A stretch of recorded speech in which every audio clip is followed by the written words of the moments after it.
Hi, I'm Steve Pencampone, and this is Channel 1, the economy station, and the economy is booming. There's money everywhere. Woo! And everyone's grabbing it, especially women. Yes, ladies, even though most women aren't educated, past their primary education, can now obtain a job at a factory.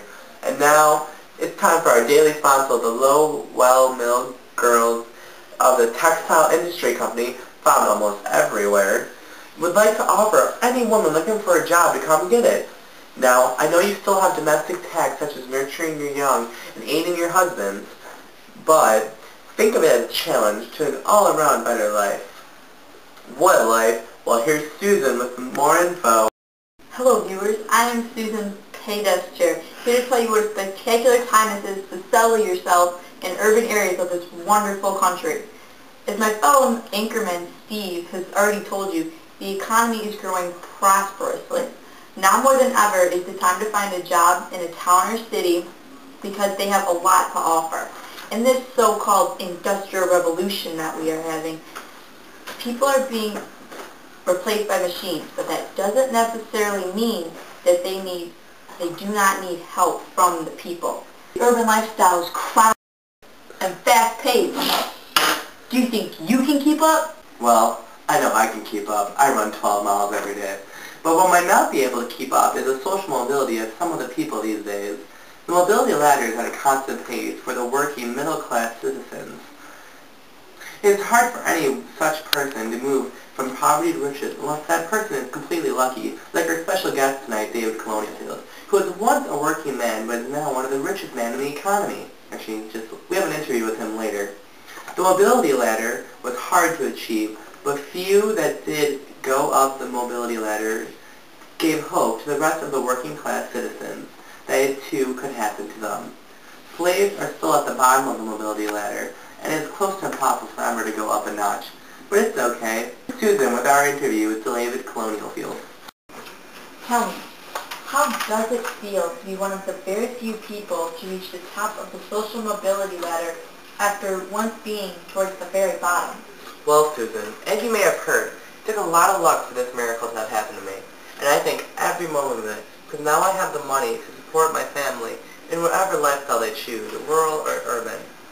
Wow, you truly are a hero to most working men who have...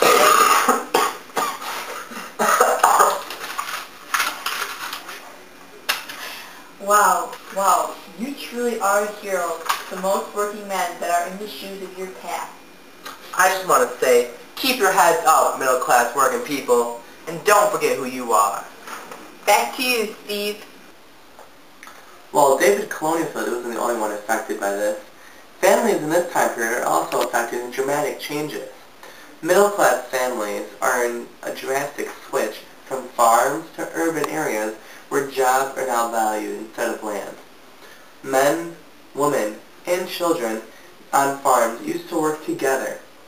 But now, in the urban life, women no longer needed to help out the family with job-type things, but instead do domestic tasks like cooking, sewing, gardening, or many more. Birth rate also fell during this time period and went from 7 children per family to only 5 children per family, which is a huge decrease in the birth rate everywhere. You know what else is changing? The way that people are starting to group each other. That's right, Steve. People are starting to group themselves together based on their labor workforce. For example, are you working on the railroad all the livelong day?